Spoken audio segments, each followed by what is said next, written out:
The dogs were closer now. Senna could hear their claws scraping against frozen bark, their breath cutting through the silver morning air in short, hungry bursts. She did not stop to look back. Looking back cost seconds, and seconds were the only currency she had left. Her boots, stolen from a dead man's cabin 3 nights ago, pounded against packed snow as she wove between black pine trunks. Her lungs burned.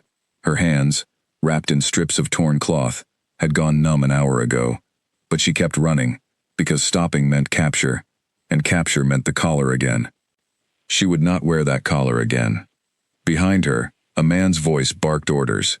Not words she could make out, just the tone of command, sharp and certain, the voice of someone who believed the hunt was already over. Senna gritted her teeth and pushed harder, her breath fogging in front of her face like smoke from a dying fire. The forest thinned ahead. Through the gaps in the trees, she caught the first glint of open water, or rather, open ice, stretching wide and pale under the early sun. The lake. She had heard the trappers speak of it 2 winters ago, back when she still lived with her pack, back when her life had shape and safety, and people who called her by name instead of by price. She did not slow down. She ran straight toward the frozen expanse, because the tree line was closing in behind her, and because the open lake was the only direction left that did not lead into a wall of hunters. A whistle cracked through the cold air, sharp and deliberate. It was a signal, she realized. The men behind her were spreading out, trying to flank her before she reached the water. She could hear their sleds now, the metal runners hissing against the snow, faster than her legs could ever carry her. Senna broke from the tree line and hit the ice. Her feet skidded for half a second before she caught her balance, arms spread wide like a bird trying to remember how to fly. The lake stretched before her, vast and silent, broken only by the wind combing across its frozen skin. Somewhere far on the other side, dark hills rose against the sky, promising forest, promising cover, promising a chance. But between here and there was only ice, miles of it. She forced her legs forward, each stride sending small vibrations through the frozen surface beneath her. She tried not to think about how thin the ice might be near the center, how her old pack alpha used to warn cubs never to cross open water in early winter, how the ice near warm springs stayed treacherous long after the surface looked solid. She tried not to think about it, and in trying not to think about it, she thought about nothing else. The dogs reached the shoreline behind her. She heard their barking change pitch, confusion bleeding into aggression, as their handlers shouted commands, uncertain whether to send the animals onto the ice or hold them back. That hesitation, however brief, was the first mercy she'd been given in weeks. She kept running. The wind picked up, carrying the smell of pine sap and cold water beneath the frozen surface, a smell that reminded her of home, of a life she'd been stolen from in the middle of a spring night, of a family she didn't know was alive or dead. She pushed the memory down. There would be time to grieve later, if there was a later. A shout rang out behind her, closer now than she expected. She dared a glance over her shoulder, and saw 3 men on the shoreline, their breath rising in pale clouds, rifles slung across their backs, ropes coiled at their hips. One of them pointed directly at her. Their leader, a broad man with a fur collar and a scar across his jaw, was already directing 2 others toward a narrow trail that curved around the northern edge of the lake, clearly intending to cut off her escape on the far side. They knew this land better than she did. That was the terrifying truth she had to face. She was running blind across a frozen lake with predators who had likely hunted this exact terrain before, who probably knew every safe crossing and every weak patch of ice better than she knew her own hands. She needed an advantage. Speed alone would not save her, not against sleds and dogs and men who had done this before. Her eyes swept the frozen surface ahead of her, searching for anything, any detail that might turn the tide. And then she noticed it, patches where the ice looked darker, almost bruised, veins of shadow running beneath the frost like cracks in old glass. She had seen ice like that before, back when her packmates would test frozen ponds each winter, before letting the cubs play on them. Dark ice meant thin ice. Thin ice meant danger. Danger for her, but also danger for anyone chasing her without knowing where those veins ran. A plan began to take shape in her mind, rough and desperate, but real. If she could not outrun them, perhaps she could outthink them. Perhaps she could turn the ice itself into a weapon, use it to punish the very men trying to drag her back into chains. The idea was reckless. It could easily kill her along with them. But the collar waiting for her on the other side of capture was its own kind of death, slower and crueler. And she had already decided she would rather take her chances with the ice than surrender to that fate again. She adjusted her course, angling not straight across the lake, but along a curving path that traced the darker patches she could see, careful never to test them directly, always keeping several body lengths of distance from the danger zones. If she could remember this pattern, if she could use it later, she might be able to lead her pursuers exactly where she needed them to go. Behind her, the sleds hit the ice with a heavy crunch, runners biting into the frozen surface as the hunters gave chase in earnest now. The dogs, finally released, streaked ahead of the sleds, 4 lean shapes cutting across the white expanse with terrifying speed. Senna's heart slammed against her ribs. The dogs were faster than she was, much faster. She would not outrun them in a straight line, not for the length of this entire lake. She needed cover, even if just for a few minutes, enough time to think, to plan, to survive the next hour instead of just the next second. Ahead, jutting from the ice like broken teeth, stood a cluster of frozen reeds and a fallen tree trunk, half buried in a snowdrift near the lake's northern curve. It was not much, but it was something. She angled toward it, lungs screaming, legs shaking with the effort of maintaining speed on a surface that offered no forgiveness for a single misstep. The lead dog closed the distance with frightening speed, its growl rolling low and constant, a sound that vibrated through Senna's bones and reminded her, cruelly, of her own kind, of wolves who should have been kin instead of predator and prey.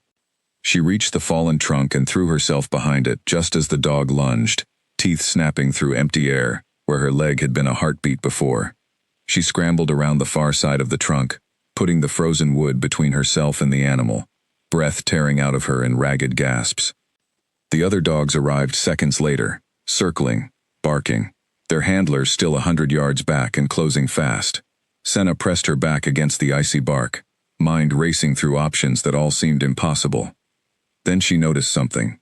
The dogs, despite their aggression, kept a wary distance from a particular stretch of ice just beyond the fallen trunk, a patch marked by faint discoloration and a strange, almost hollow sound whenever the wind gusted across it. Animals, she remembered, often sensed danger long before humans did. Dogs would not willingly step onto ice they instinctively distrusted. If the dogs would not cross it, perhaps the men driving them would not either, not without good reason. And if she could give them a reason, a trail, a lure, something to chase that was worth the risk. The thought solidified into certainty. She would not simply run from these men. She would guide them, step by careful step, toward the one place on this entire frozen lake where the ground beneath their feet could not hold their weight. A shout rang out, closer now. The broad-shouldered leader with the scarred jaw had nearly caught up, his sled skidding to a stop 20 yards from the fallen trunk, 2 other men flanking him on foot, rifles raised but not yet fired. They wanted her alive, that much she understood. Alive meant valuable. Alive meant a price at auction. It was the only reason she was still breathing.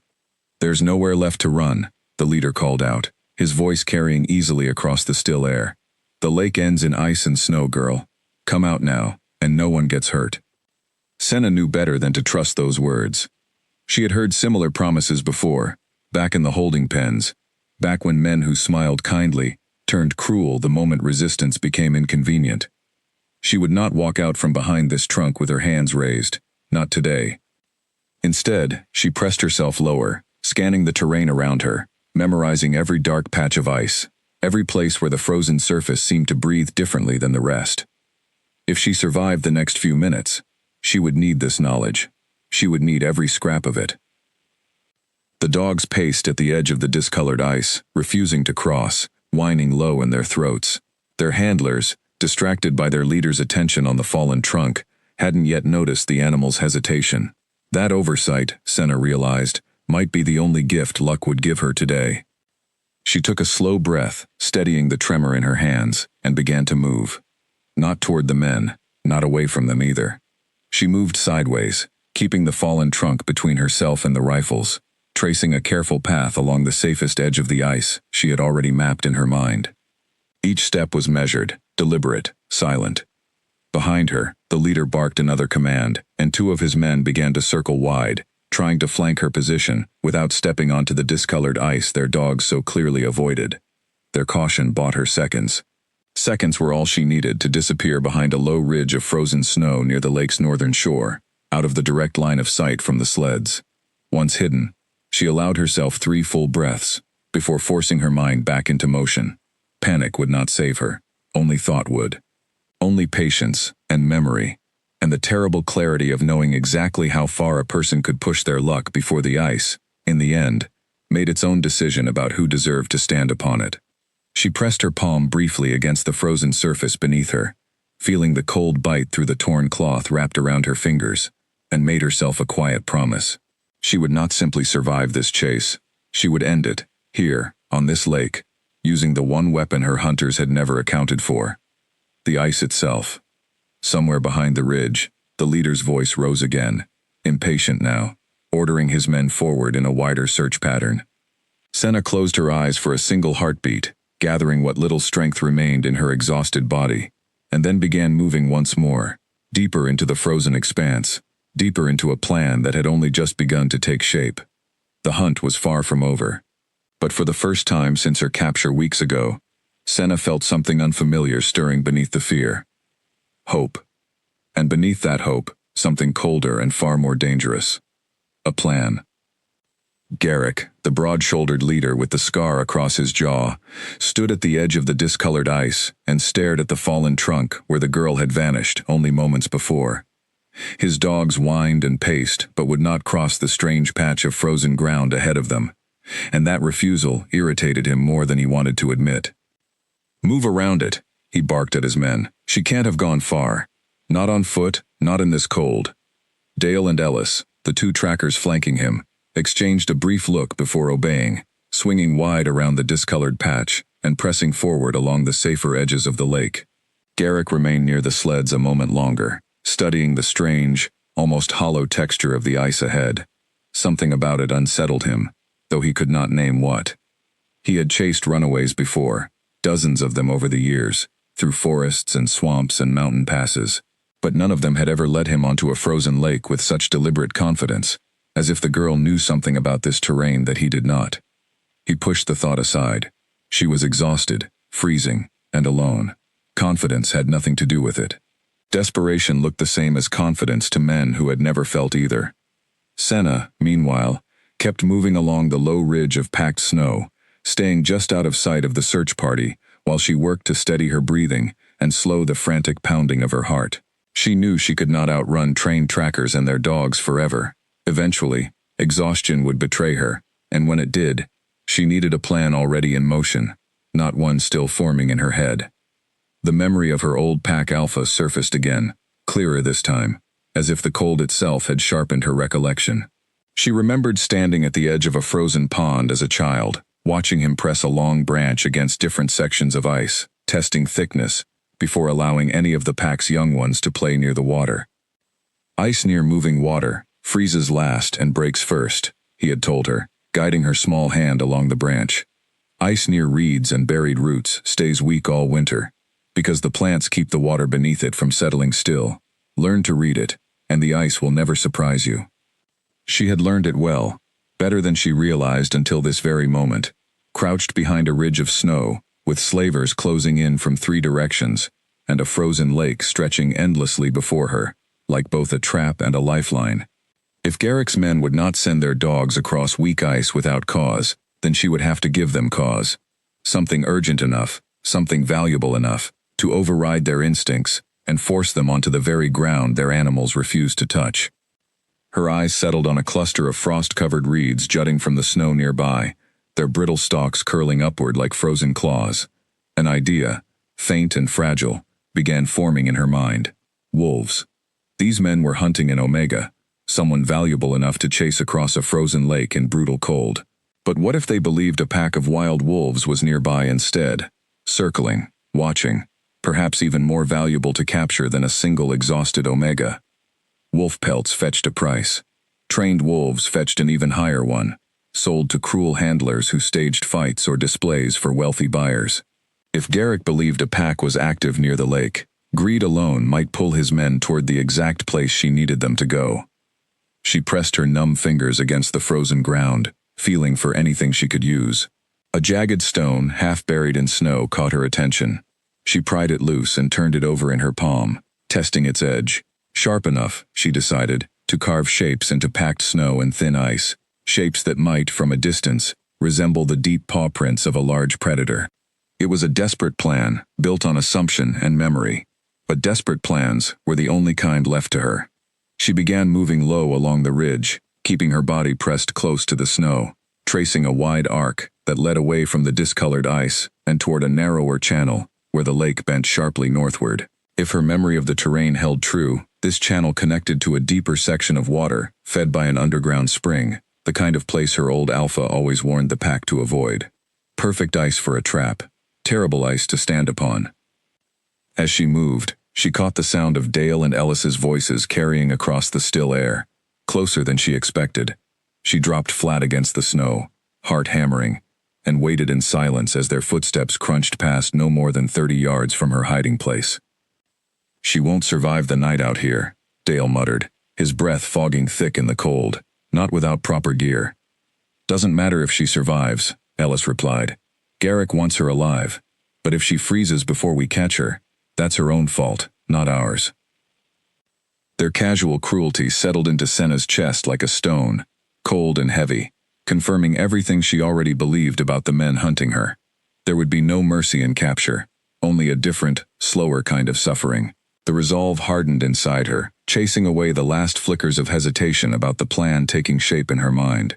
She waited until their voices faded before rising again, moving swiftly now toward the narrow channel she remembered from years past. The wind had picked up, sweeping loose snow across the ice in thin, ghostly ribbons, erasing footprints almost as quickly as they formed. It would make her own trail harder to follow, but it would also make the false trail she intended to carve harder to notice, unless she worked quickly and with purpose. Reaching the channel, she knelt at its edge and studied the surface carefully. The ice here looked pale and smooth, deceptively solid, but she recognized the telltale signs her Alpha once taught her to identify. A faint sheen, where the frost had not settled evenly. A slight give beneath her palm when she pressed down, testing the surface without committing her full weight. This was the place. If she could lead Garrick's men here, convinced they were chasing valuable wolves rather than a single exhausted Omega, the ice itself would do what her tired body no longer could. She began carving, pressing the jagged stone into the thin layer of snow atop the ice, dragging it in deliberate strokes to mimic the shape and spacing of a wolf's paw. It was slow, careful work, each mark needing to look natural, purposeful, alive. A single crooked print would raise suspicion. A convincing trail required patience and precision, qualities that exhaustion made brutally difficult to summon.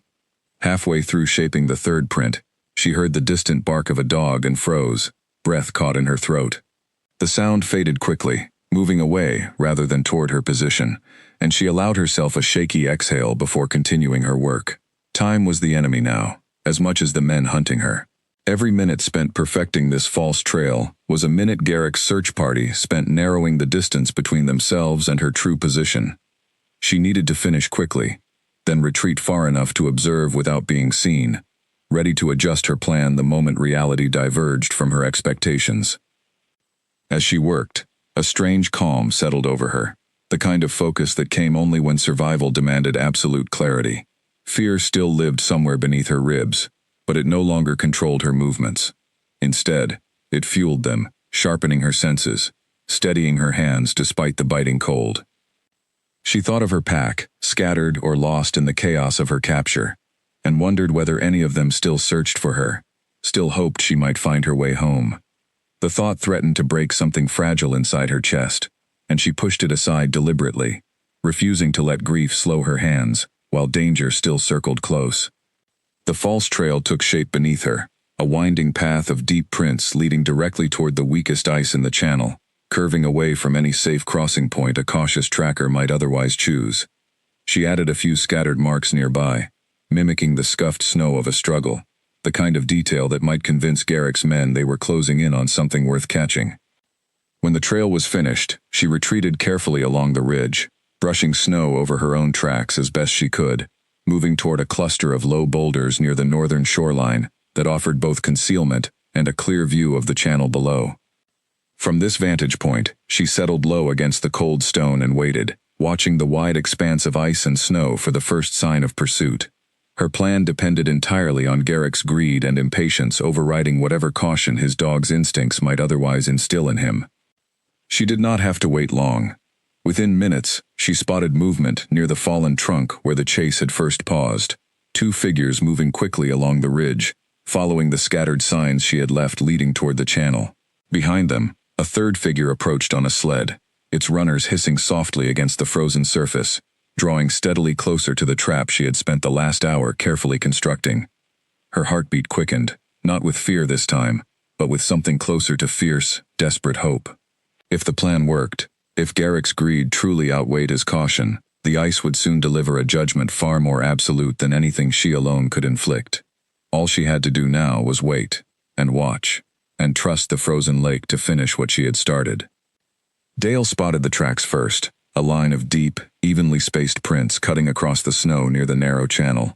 He slowed his pace, and crouched beside them, running a gloved finger along the edge of one print, studying its shape with the practiced eye of a man who had tracked animals through these woods for a decade. "Ellis," he called quietly, "come look at this." Ellis jogged over, breath steaming in the cold air, and knelt beside his partner. Together they studied the trail, following its winding path toward the channel with narrowed eyes. "Wolf," Ellis said after a moment. "A big one, by the spacing. Maybe more than one," Dale added, pointing toward a cluster of overlapping prints a short distance away. "Could be a pack moving through." The 2 men exchanged a look that carried more excitement than caution. Wild wolves, especially large ones, brought a fine price from certain buyers who prized exotic captures for private collections or staged fights in hidden arenas, far from any lawful eye. If a pack truly moved through this territory, it represented an opportunity far more lucrative than a single exhausted omega. "Garrick needs to see this," Dale said, already rising to his feet. They hurried back toward the sleds, calling out as they went, their voices carrying easily across the frozen expanse. Senna, watching from her position among the boulders on the northern shore, allowed herself a small, tight breath of relief. The trail had done exactly what she hoped. Now came the harder part, waiting to see whether greed would truly override caution. She shifted her weight carefully, easing the ache building in her legs from crouching too long in the cold, and turned her attention toward a second concern that had been gnawing at the edges of her focus. Somewhere behind her, along the tree line she had fled from hours earlier, she could hear the faint but unmistakable sound of another dog, moving steadily closer, its handler calling soft commands she could not quite make out. A second patrol. She had not accounted for the possibility that Garrick's hunting party might have split earlier than she realized, sending a smaller group to sweep the northern shoreline while the main force pursued her false trail toward the channel. She pressed herself lower against the boulders, heart climbing into her throat, as the dog's barking grew sharper, more insistent. It had caught a scent, and from the direction of the sound, that scent led directly toward her hiding place. She had only seconds to decide. Running would expose her position instantly, drawing the patrol's full attention before she could put any real distance between herself and them. Staying still risked the dog finding her regardless, cornered against boulders with nowhere left to retreat. Her eyes fell on a narrow gap between 2 large stones, barely wide enough for her body to squeeze through, leading toward a shallow depression hidden from direct view of the shoreline. It was not much of an option, but it was the only one available. She moved quickly, wedging herself into the gap just as the dog burst into view along the ridge, nose low to the ground, tail raised and rigid with focus. Its handler, a lean man she did not recognize from the earlier chase, followed close behind, rifle held ready across his chest. Senna held her breath, pressing her body as flat as possible against the cold stone, praying the wind carried her scent away, rather than toward the animal now pacing along the boulders only a few yards from where she hid. The dog paused, sniffing at the base of the rocks, a low growl building in its throat. Senna's pulse pounded so loudly in her ears, she feared it might somehow betray her position all on its own. She forced herself to remain motionless, every muscle locked tight with the effort of absolute stillness. "What is it, boy?" the handler asked, stepping closer, scanning the boulders with narrowed eyes. For a long, terrible moment, Senna believed she had been found. But then, From across the lake, a sharp whistle cut through the cold air, followed by Garrick's voice, shouting orders, calling every man toward the channel where Dale and Ellis had discovered the false trail. The handler hesitated, glancing between the restless dog and the distant commotion near the channel. Whatever was happening over there clearly demanded his attention more urgently than a dog's uncertain instincts near an empty stretch of rocks. "Come on," he muttered, tugging the leash. "Garrick's found something." The dog resisted for a moment longer, still growling low in its throat, before finally obeying the pull of the leash and following its handler back toward the main group. Senna remained frozen in place until their footsteps faded completely, waiting a full count of 60 before daring to move even slightly, her limbs stiff and aching from the cold and the tension of holding perfectly still. When she finally allowed herself to breathe fully again, relief flooded through her so intensely it left her lightheaded. She had survived a discovery that could have ended everything, saved only by timing and the distraction of her own carefully laid trap. She eased herself out from between the boulders, moving slowly to restore feeling to limbs that had gone nearly numb, and crept toward a slightly higher vantage point where she could observe the channel without risking exposure. What she saw there sent a fresh wave of tension coiling through her chest. The entire hunting party had gathered near the false trail, sleds and dogs and armed men clustered together as Garrick knelt beside the tracks, studying them with the same intense focus Dale and Ellis had shown earlier. Even from this distance, Senna could read the shift in his posture, the way his shoulders squared with renewed purpose, the way his hand rested against the hilt of a long knife at his belt. He believed the trail. Whether he believed it led to wolves, to her, or to some combination of both, the important truth was clear. He intended to follow it. Senna watched as he rose to his feet, gesturing broadly toward the channel, directing his men to fan out and approach from multiple angles. The dogs, still hesitant near the discolored ice, were pulled forward on tight leashes, their handlers overriding the animals' evident reluctance with firm commands and sharp tugs. It was working. The plan she had carved into snow and ice with nothing but a jagged stone and desperate memory was drawing armed men directly toward the one place on this entire frozen lake where the ground beneath their feet could not be trusted. But watching it unfold in real time brought a fresh and unexpected weight settling into her chest, heavier than she anticipated. These were still living people, however cruel their intentions, however casually they spoke of her suffering as inconvenience rather than tragedy. What she had set into motion could very well cost some of them their lives. She thought of the caller waiting for her should the plan fail, of the auction block she had narrowly escaped weeks ago, of the countless others like her who had not been so fortunate. The weight in her chest did not disappear, but it settled into something firmer, something closer to resolve than guilt. Survival demanded hard choices. She had not asked to be hunted across a frozen wilderness by men who viewed her as property to be reclaimed and sold. Whatever consequences followed from her desperate gambit, they belonged to the men who chose this path of cruelty, not to the Omega who had simply refused to walk it willingly any longer. She settled into her vantage point, wrapping her arms tightly around her knees for whatever warmth the posture might offer, and watched as Garrick's convoy began advancing steadily toward the channel, drawn ever closer to the trap she had spent the morning so carefully constructing. The wind shifted, carrying the distant creak of ice settling beneath new weight, a sound that seemed to echo across the entire frozen lake, like a held breath finally beginning to release. Whatever happened next, there would be no turning back from it now. Garrick crouched beside the trail one final time before giving the order to move forward, running his thumb along the edge of a print with the satisfaction of a man who believed he finally understood the shape of the day's fortune. Wolves meant coin, and coin was the only language that had ever truly mattered to him. "Spread out," he called to his men, rising to his full height and surveying the channel ahead with narrowed eyes. "Dale, Ellis, take the left flank. Corwin, you're with me on the sled. The rest of you keep the dogs moving along the edge until we corner whatever's out there." A younger man near the back of the group, thin and pale with a nervous energy that set him apart from the others, shifted uncomfortably at the order. His name was Finch, newly hired for this expedition, and he had spent the better part of the morning eyeing the strange, discolored patches of ice with open unease. "Garrick," Finch said carefully, stepping forward. "The dogs won't cross that stretch near the channel. Maybe they know something we don't." Garrick turned toward him slowly, his expression unreadable beneath the frost gathering along his beard. Dogs are cowards by nature, Finch. That's why they need handlers. You planning to lose your nerve out here too? Finch's jaw tightened, but he said nothing further, falling back into line with the rest of the group as Garrick mounted his sled and gestured for the convoy to advance. Whatever doubts lingered among the younger members of the hunting party, none of them carried enough weight to challenge a leader whose reputation for ruthless efficiency had been built across years of successful captures. Senna watched the convoy begin its advance from her position among the rocks, counting the figures moving across the ice with careful attention. 2 sleds, 6 men on foot, 4 dogs straining against their leads despite clear reluctance. More people than she had anticipated risking on a single trail, but perhaps that only meant Garrick's greed ran deeper than she had guessed.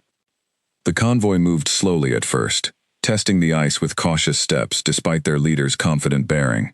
Corwin, driving the lead sled alongside Garrick, called out warnings whenever the surface beneath them groaned or shifted, his voice tight with barely concealed nervousness. "Ice sounds thin up ahead," Corwin muttered, easing back on the sled's pace as they approached the section where the false trail curved sharply toward the channel's deepest point. "Wolves cross thin ice all the time," Garrick replied without looking at him. "Doesn't mean it can't hold a sled." Senna's fingers dug into the frozen stone beneath her hands as she watched the exchange unfold from a distance, straining to hear every word carried across the still air by the cold wind. Garrick's confidence, whether genuine or performed for the benefit of his men, seemed unshaken by the mounting signs of danger surrounding his convoy.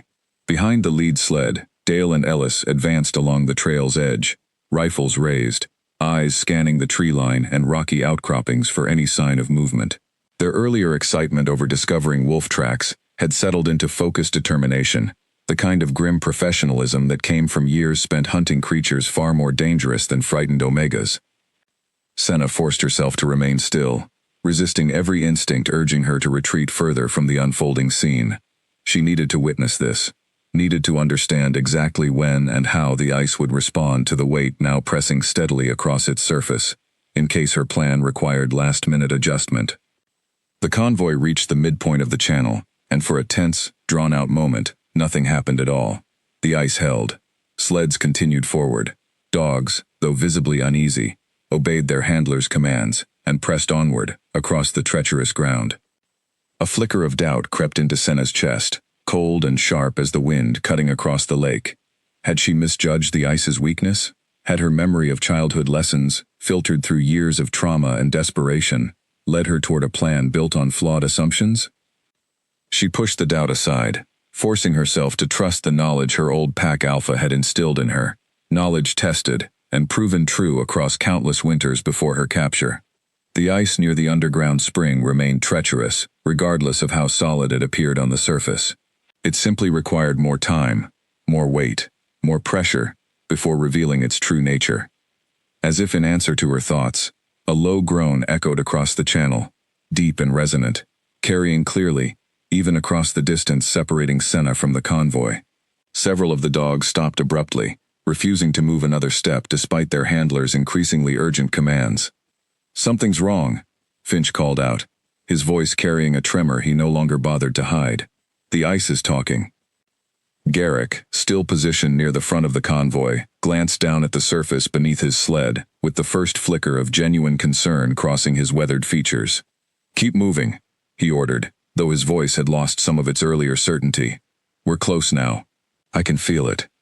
Whether he truly believed a pack of wolves waited just beyond the channel's curve, or whether pride simply refused to let him retreat in front of his men, Garrick pressed the convoy forward, despite the mounting warning signs surrounding them on every side. Senna watched, breath held tight in her chest, as the lead sled crossed into the section of ice she had identified as the weakest point along the entire channel, the place where dark veins spread beneath the frost like cracks in aging glass, the place where an underground spring kept the water beneath perpetually restless and thin. The ice held for 3 more agonizing steps. Then, with a sound like the earth itself splitting open, it did not. A sharp crack split the air, louder than any sound the wind alone could have produced. The lead sled lurched violently as the ice beneath its runners buckled inward, a jagged line racing outward from the point of impact, like lightning frozen mid-strike. Corwin shouted, grabbing for the sled's edge as the surface tilted beneath him. Garrick, thrown off balance, scrambled backward instinctively, his boots slipping against ice that no longer offered any solid footing. "Back!" he bellowed, voice cracking with sudden panic. "Everyone back to shore!" But the warning came too late for several of his men. Dale, closest to the widening fracture, felt the ground drop away beneath him with sickening speed, dark water rushing up to swallow the space where solid ice had stood only seconds before. He grabbed desperately at the fractured edge, fingers scrabbling against slick, broken surfaces that offered no purchase.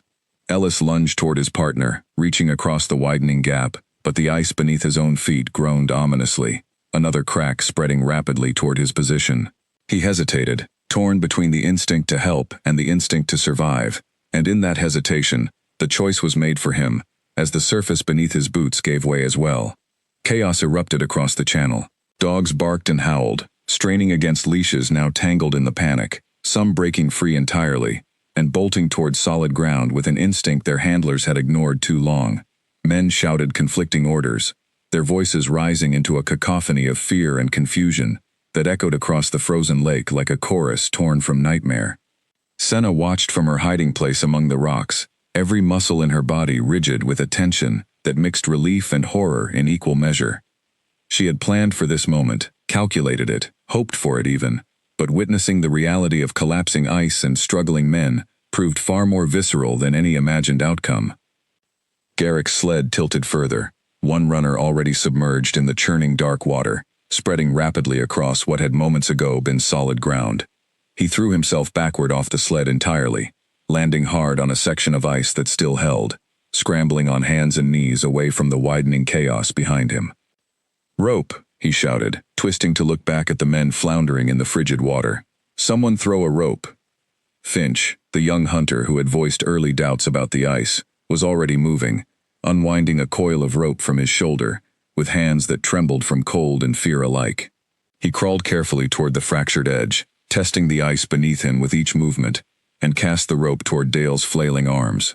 Dale caught it on the second attempt, his fingers barely functioning in water cold enough to steal strength and sensation within seconds. Finch pulled with everything his thin frame could manage, joined quickly by two other men who had reached solid footing and grabbed the rope's length to add their combined effort. Slowly, agonizingly, Dale emerged from the water, gasping and shaking violently, his clothing already stiffening in the brutal cold. The moment he cleared the fractured edge, the rescuers turned their attention toward Ellis, still struggling several yards further into the widening break, his movements growing sluggish as the cold sapped his strength with terrifying speed. Senna's hands gripped the stone in front of her so tightly her knuckles ached beneath the numbness. She had wanted the ice to punish her hunters, had calculated and planned for exactly this outcome, but watching Ellis struggle against the water's pull stirred something complicated in her chest, a tangle of vindication and unwanted sympathy she had not fully prepared herself to feel. The rope reached Ellis just as his movements began to slow dangerously, his head dipping beneath the surface for one terrifying moment before he fought his way back up, lungs heaving. Finch and the others hauled with desperate urgency, dragging him across the broken ice toward solid ground, his body limp with exhaustion and cold by the time they finally pulled him clear. Not everyone was so fortunate. A third man, one Senna did not recognize from the earlier chase, had been positioned too far from the rescue efforts when the ice gave way beneath him. His cries, sharp and panicked at first, grew increasingly weak as the cold worked its cruel efficiency, and by the time anyone turned attention toward his struggle, the dark water had already claimed him beneath its churning surface. Garrick, still on his knees at the edge of solid ice, stared at the scene of destruction spreading across the channel, with an expression that shifted rapidly from shock to fury. His confident bearing had collapsed entirely, replaced by the raw calculation of a man realizing, far too late, that he had led his own men directly into a trap. "This wasn't wolves," he growled, voice barely audible above the continuing chaos. His eyes swept the surrounding terrain, narrowing with dawning suspicion, as he studied the pattern of the false trail more carefully, noting for the first time the unnatural precision of the tracks that had lured his convoy toward disaster. Someone made this. The realization settled over him like a physical weight, and his gaze lifted from the broken ice to sweep across the distant shoreline, searching now, not for wolves, but for the person clever and desperate enough to turn an entire frozen lake into a weapon against armed hunters. Senna pressed herself lower against the boulders, heart pounding, as Garrick's furious gaze swept dangerously close to her hiding place, before moving on toward the tree line beyond. She had known, somewhere in the depths of her planning, that success would not end the danger entirely. It would only change its shape. Now, more than ever, Garrick would want her found, not merely for the price she represented at auction, but for the men he had lost to her cunning, for the humiliation of being outmaneuvered by the very person he had hunted with such careless confidence. The chase was far from finished. If anything, it had only just begun to sharpen into something far more personal and far more dangerous than it had been before the ice gave its answer to Garrick's greed. Garrick paced along the solid edge of the channel, boots crunching against frost, while his remaining men tended to Dale and Ellis, wrapping them in whatever dry blankets and furs the sled still carried. His jaw remained tight, his eyes hard, and every so often his gaze swept back toward the shattered ice, as though he could somehow will the lost man back to the surface through sheer force of anger. "Get them warm," he ordered curtly, though his attention had already shifted elsewhere. "Corwin, Finch, with me. The rest of you stay here, and get the injured moving toward camp." Corwin, still shaken from his own narrow escape when the lead sled tilted, hesitated before following. "Garrick, we lost Renner out there. Shouldn't we?" Renner knew the risks, same as the rest of us. Garrick cut in sharply, though something flickered behind his eyes that suggested the loss weighed heavier than his tone admitted. "We'll deal with that later. Right now, someone laid this trap deliberately, and I want to know who." He knelt again beside the false trail, studying it with fresh eyes, now that the illusion of wild wolves had shattered along with the ice. The prints, he realized upon closer inspection, were too uniform, too deliberately spaced to belong to any living creature moving naturally across open ground. Someone had carved them by hand, patiently, methodically, with knowledge of exactly where the ice would fail beneath enough weight. "A trapper, maybe," Finch offered quietly, kneeling beside him. "Someone who knows this lake." Garrick's eyes narrowed further. "Or someone running from us who knows this lake better than we gave her credit for." The pieces settled into place with uncomfortable clarity. The girl they had been chasing since dawn was no mere frightened Omega, stumbling blindly through unfamiliar terrain. She had led them here on purpose, using knowledge of ice and water that suggested a childhood spent in territory very much like this one, knowledge no ordinary captive would possess. Garrick rose to his feet, fury hardening into something colder and more focused than the reckless anger he had displayed moments earlier. "She's smarter than we planned for," he said, mostly to himself. "That changes things." He turned toward the shoreline, scanning the tree line and rocky outcroppings with renewed intensity, searching now, not for the careless mistakes of a panicked runaway, but for the deliberate patterns of someone capable of turning an entire landscape into a weapon.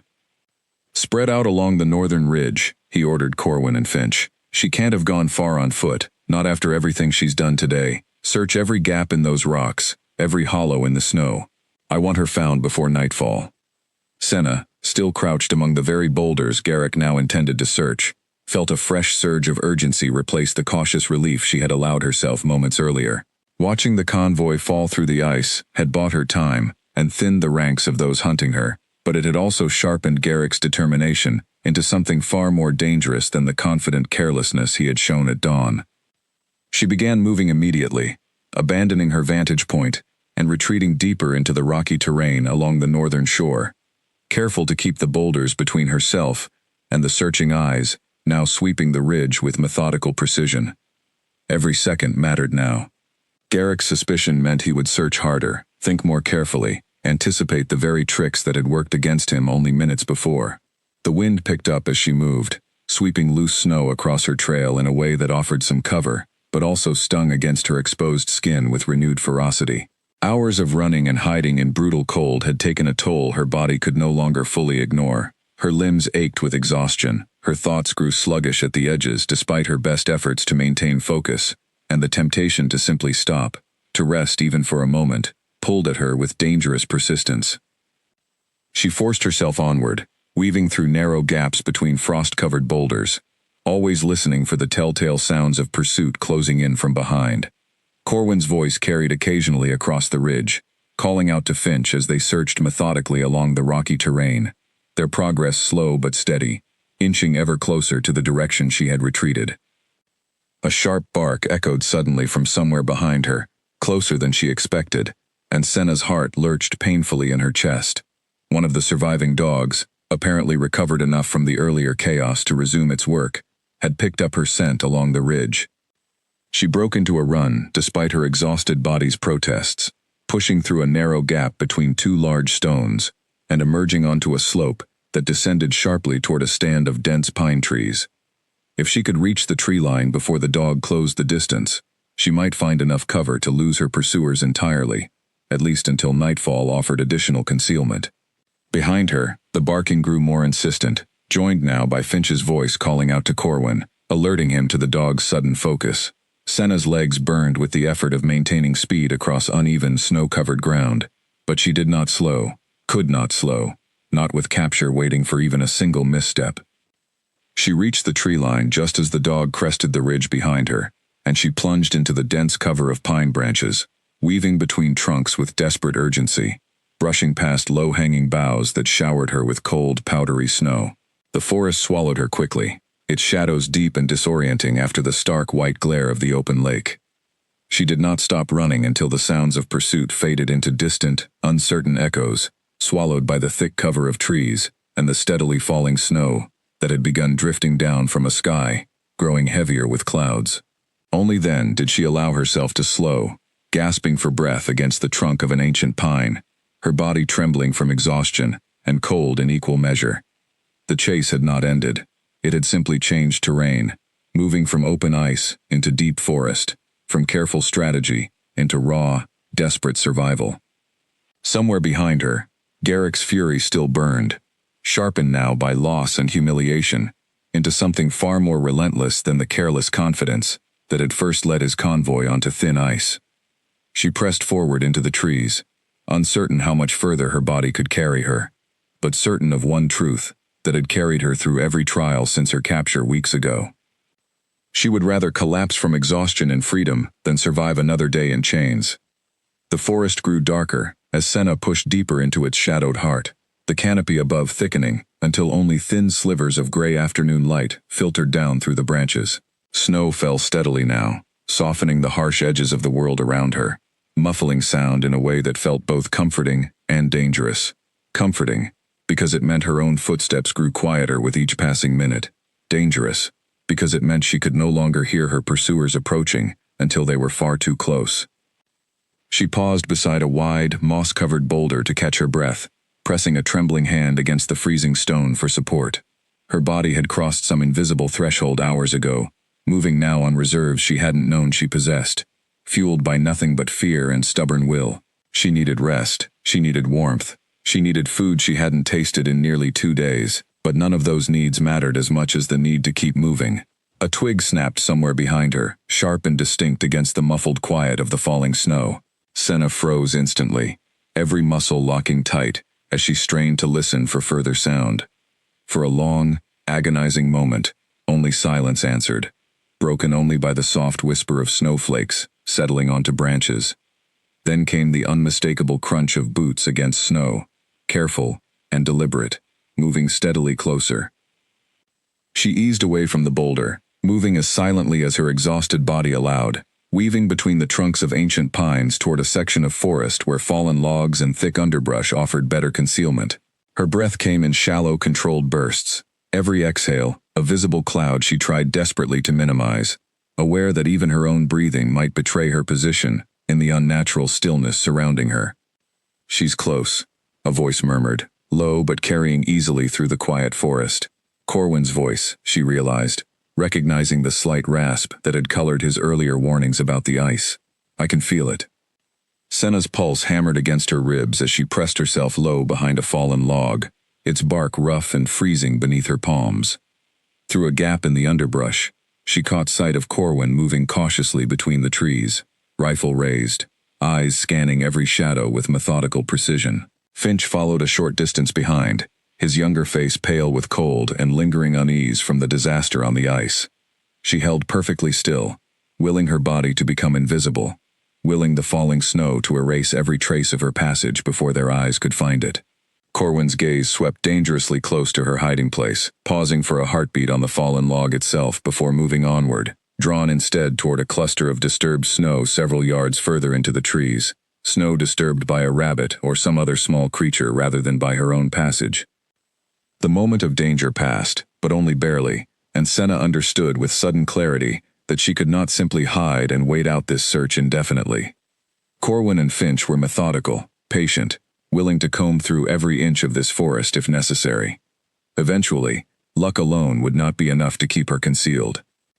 She needed to move, but moving risked noise, risked exposure, risked drawing exactly the attention she desperately needed to avoid. The impossible calculus of her situation pressed down on her with suffocating weight, each option carrying its own unacceptable risk. A sudden gust of wind swept through the canopy above, shaking loose a heavy cascade of snow from the branches overhead, the sound sharp and sudden against the forest's muffled quiet. Corwin and Finch both turned instinctively toward the noise, rifles raising in reflexive response to the unexpected disturbance. Senna seized the moment without hesitation, rising from behind the fallen log and moving swiftly in the opposite direction, using the cover of the wind's noise and her pursuer's momentary distraction to put crucial distance between herself and their search.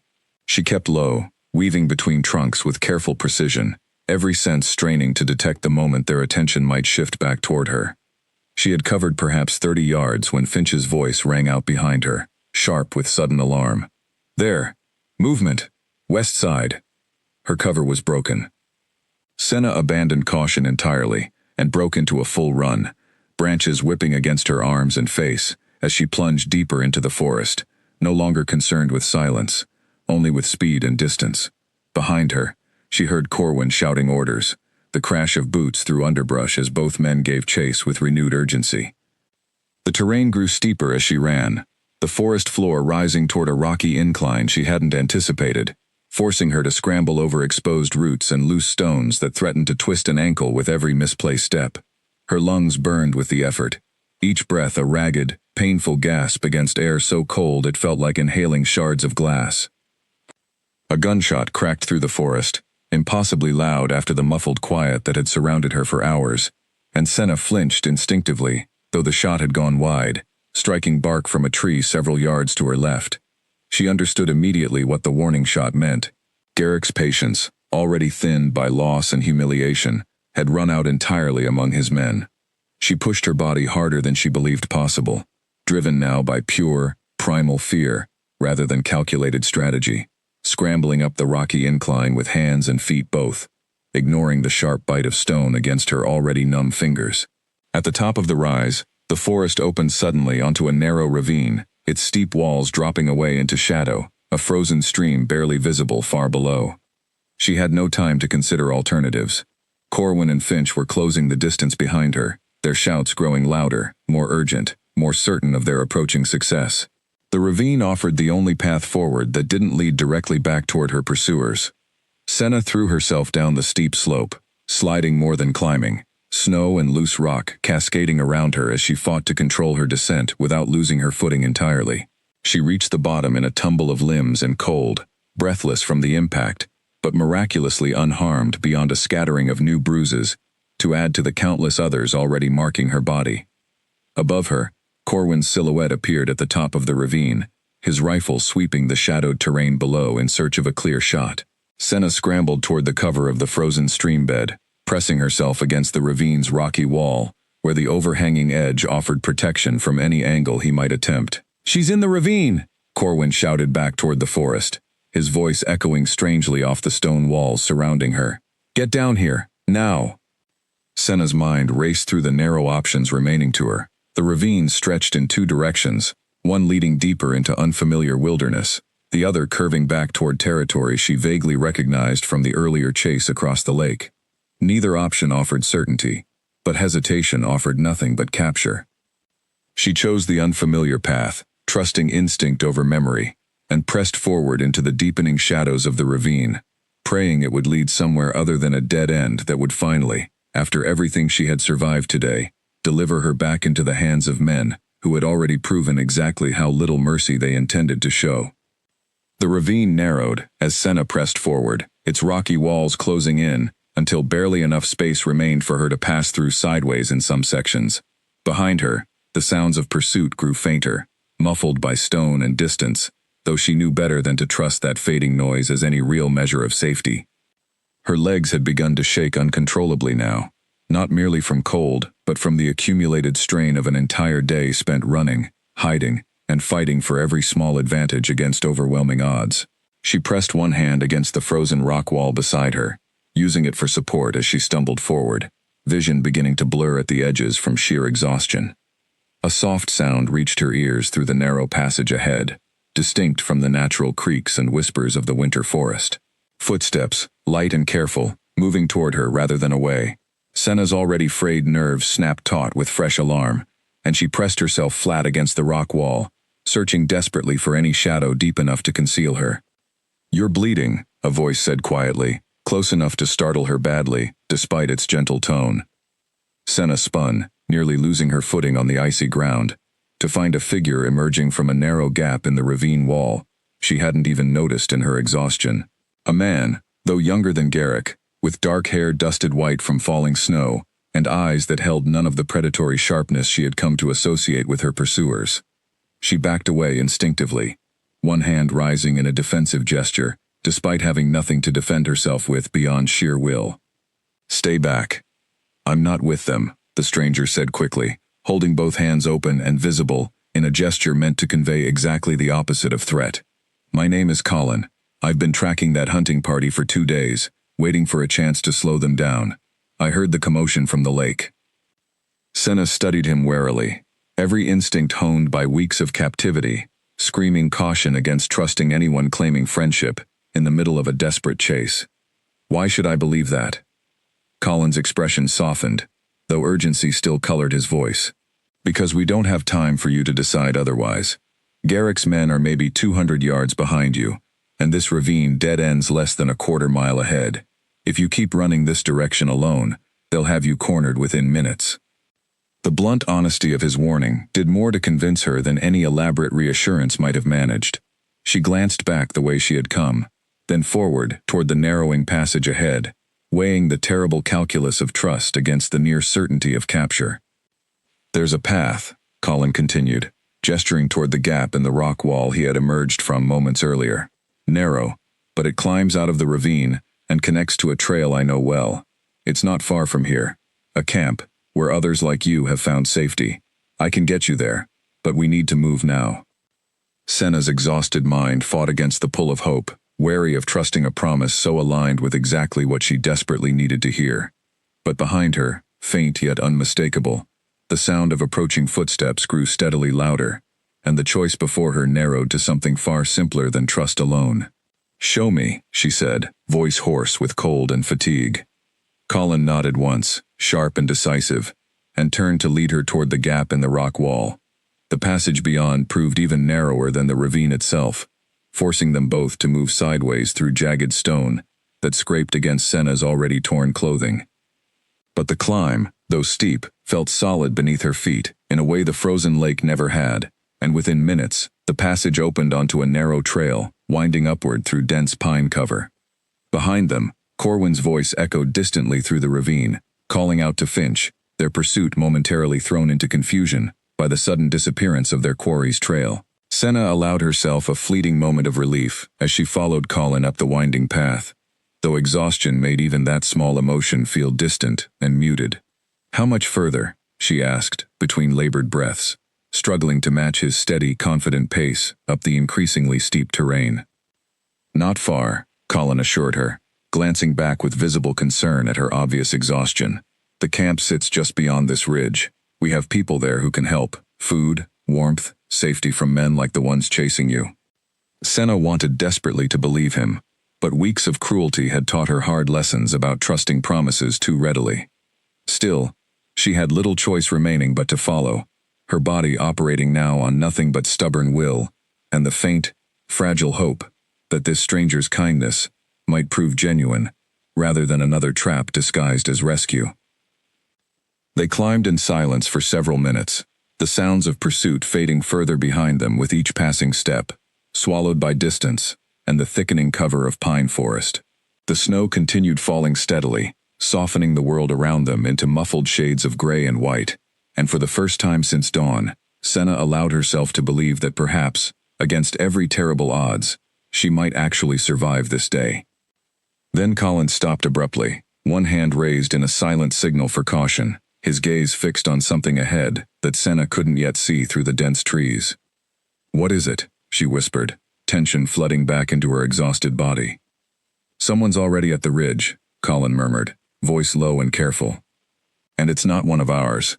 Senna's stomach dropped with sickening certainty as she followed his gaze toward a solitary figure standing at the crest of the ridge ahead, broad-shouldered and unmistakable even at a distance, silhouetted against the pale gray sky, with a stillness that spoke of patient, calculated waiting. Garrick had anticipated their path and gotten there first. Colin pulled Senna back behind the cover of a thick pine trunk, both of them crouching low as they studied the figure standing atop the ridge. Garrick had not seen them yet, his attention fixed instead on the wider expanse of forest below, patient and watchful in the way of a predator confident enough in his position to wait rather than chase. "He must have circled around while Corwin and Finch searched the ravine," Colin whispered, his earlier confidence tempered now by careful calculation. "He's alone up there. No dogs, no backup that I can see." Senna's mind raced through the implications of that realization. Garrick alone, separated from his remaining men, represented both danger and opportunity in equal measure. Alone, he could not easily flank them or coordinate a wider search, but alone also meant he had nothing left to lose in pressing the confrontation personally, no witnesses to restrain whatever desperate measures his wounded pride might drive him toward. "There has to be another way around," Senna whispered back, scanning the terrain for any alternative path that might avoid the ridge entirely. Colin shook his head slowly. "Not without adding hours to our route. Hours we don't have with Corwin and Finch still searching below us. But I have an idea, if you're willing to trust me a little further." Senna hesitated only briefly before nodding. Trust had become a luxury she could no longer afford to withhold, not when every alternative path led toward greater danger than the uncertain one Colin now offered. "There's loose snow built up along the eastern slope of this ridge," Colin explained quietly, gesturing toward a section of terrain visible through gaps in the trees. "Heavy enough that a hard enough disturbance could bring it down entirely. Enough snow to block Garrick's line of sight and give us the seconds we need to slip past him toward the camp." "You want to trigger a small avalanche," Senna said, understanding dawning even as apprehension tightened in her chest. "Small," Colin confirmed, though his tone carried its own uncertainty. "Enough to create confusion without endangering either of us, if we time it right and stay well clear of the slope itself." It was a plan built on the same desperate ingenuity that had carried Senna through the entire brutal day, using the land itself as both weapon and shield, rather than relying on strength or speed she no longer possessed in sufficient measure. She found herself almost grimly amused by the parallel, though exhaustion left little room for genuine humor. "Show me what to do," she said. Colin led her carefully along the tree line, staying low, and using the pine cover to approach the loose snowbank from an angle that kept them hidden from Garrick's position atop the ridge. Once in place, he pointed toward a cluster of loose boulders embedded in the overhanging snow, explaining in hushed tones how a well-placed strike against the right stone might shift enough weight to trigger the cascade they needed. Senna took position beside the boulders, testing their stability with careful pressure, the way she had once tested ice with a broken branch beneath her old Alpha's patient instruction. She found the weak point quickly, a stone balanced precariously atop packed snow that had clearly shifted and refrozen multiple times throughout the winter season. "On my signal," Colin whispered, moving to a position further along the tree line where he could watch Garrick's exact location and timing. "Wait for me to call out, then push with everything you have left." Senna nodded, bracing herself against the cold stone, every muscle in her exhausted body gathering for one final, desperate effort.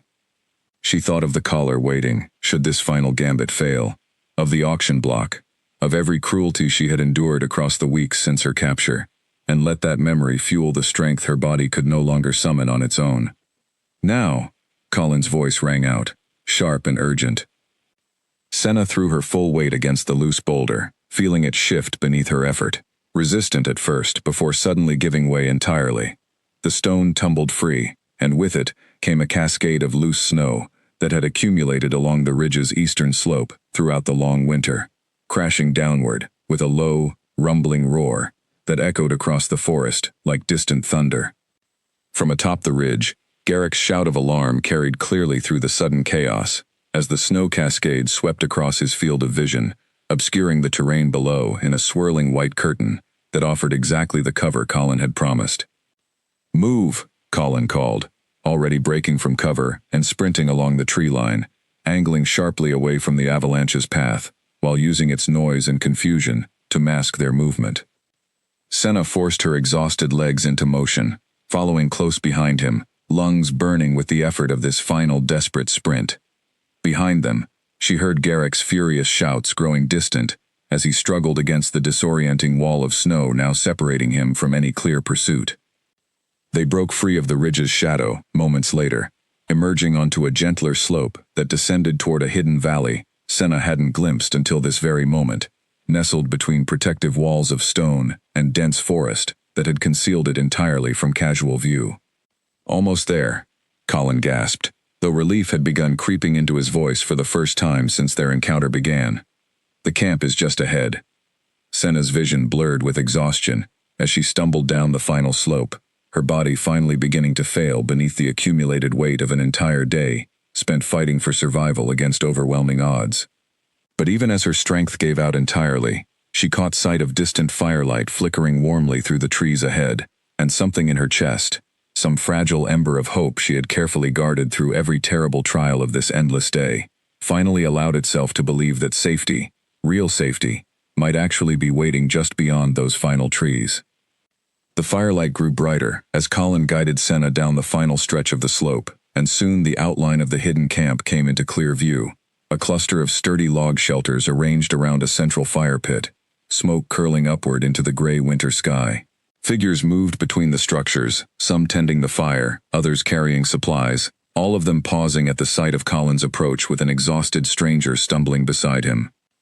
A woman with steady eyes and graying hair, pulled back from her weathered face, hurried forward the moment she recognized the state Senna was in, calling out orders to those nearby, even as she reached to steady the swaying Omega before exhaustion could claim her entirely. "Get blankets and warm broth, quickly," the woman said, her voice carrying quiet authority despite its gentleness. She turned to Colin, question evident in her sharp gaze. "What happened out there?" "She led an entire hunting party onto thin ice," Colin said, still catching his breath from the climb. "Lost several of them to the lake, before Garrick himself nearly cornered us both near the ridge." The woman's eyebrows lifted slightly, something between surprise and respect flickering across her features as she studied Senna more carefully, taking in the torn clothing, the exhaustion etched deep into every line of her posture, and beneath all of that, something steady and unbroken that clearly impressed her, despite the girl's evident suffering. "My name is Marin," the woman said gently, guiding Senna toward the nearest shelter. "You're safe here, at least for now. This camp has hidden dozens like you from men just as cruel as the ones chasing you today." Senna allowed herself to be led, her legs finally giving way to the accumulated exhaustion of the entire brutal day, and she sank gratefully onto a pile of thick furs inside the shelter, her body trembling uncontrollably now that the immediate danger had finally, truly passed. A young boy hurried in moments later, carrying a steaming bowl of broth, and Senna accepted it with hands still shaking from cold and reaction alike. "Drink slowly," Marin advised, settling beside her with the patient calm of someone long practiced in caring for those who arrived at this camp, broken and desperate. "Your body has been through more than most people survive in a lifetime today. Give it time to remember what safety feels like." Senna sipped the warm broth carefully, feeling its heat spread slowly through her chilled body, and for the first time since her capture weeks ago, allowed herself to consider the possibility that her ordeal might finally, truly, be reaching its end. Tears she had refused herself throughout the entire desperate chase finally began to fall, silent and unstoppable, as the accumulated weight of fear and grief and exhaustion found release in the fragile safety of this hidden camp. Marin said nothing, simply remained beside her, offering quiet presence rather than empty words, understanding perhaps better than most the particular kind of pain that came from surviving cruelty too immense for simple comfort to address. Outside the shelter, Colin spoke quietly with several other camp members, describing the day's events in low tones that still carried snippets into the shelter where Senna rested. She heard fragments of admiration in their voices, disbelief at the audacity of her plan, quiet respect for the courage it had taken to turn an entire frozen lake into a weapon against armed pursuers. As evening settled over the hidden valley, painting the sky in soft shades of violet and gray, Senna finally allowed exhaustion to claim her fully, drifting into a sleep deeper and more peaceful than any she had known since the night of her capture. She did not dream of the lake, or the ice, or the desperate hours of running that had defined this endless day. Instead, for the first time in longer than she could remember, she dreamed of nothing at all, simply resting in the profound relief of survival finally achieved. She woke hours later to the soft crackle of a fire burning nearby, and the quiet murmur of voices outside the shelter, discussing preparations for the following day, plans to move deeper into protected territory, where Garrick and men like him held no influence or reach. Marin sat nearby, mending a torn piece of clothing by firelight, and looked up with a warm, knowing smile the moment she noticed Senna stirring. "You slept well," Marin observed gently. "That's good. You'll need your strength for what comes next." Senna sat up slowly, testing the ache still lingering in her exhausted muscles, and found herself surprised by the steadiness that had returned to her body and mind alike after even a few hours of true rest. "What happens next?" "Recovery, first," Marin said simply. "Then, when you're ready, we help you find whatever home still waits for you, or help you build a new one here, among others who understand exactly what you've survived." The thought of home, of her scattered pack, of a life stolen from her weeks ago, settled into Senna's chest with bittersweet weight. She did not know yet whether that old life still existed to return to, whether her packmates had survived the chaos of her capture, whether any trace of her former world remained intact somewhere beyond these protective mountains. But for the first time since that terrible night weeks ago, she allowed herself to hope for answers, rather than simply enduring fear, allowed herself to imagine a future stretching beyond mere survival into something resembling genuine life once more. Outside, the fire crackled warmly against the deepening winter night, and somewhere far beyond the hidden valley's protective walls, a frozen lake lay silent beneath fresh snowfall, its cracked ice slowly beginning to heal beneath winter's patient hand, holding within its depths the memory of the day an exhausted, desperate Omega had turned the very land itself into the sharpest weapon of all. Senna closed her eyes and breathed deeply, drawing in the scent of wood smoke and pine, of safety and quiet hope, and understood with growing certainty that whatever challenges still lay ahead, she would face them not as prey fleeing helplessly through the wilderness, but as someone who had already proven, beyond any doubt, exactly how far her courage and cunning could carry her when everything else had been stripped away. The hunted Omega had become something far more formidable than her captors ever imagined. She had become unbreakable,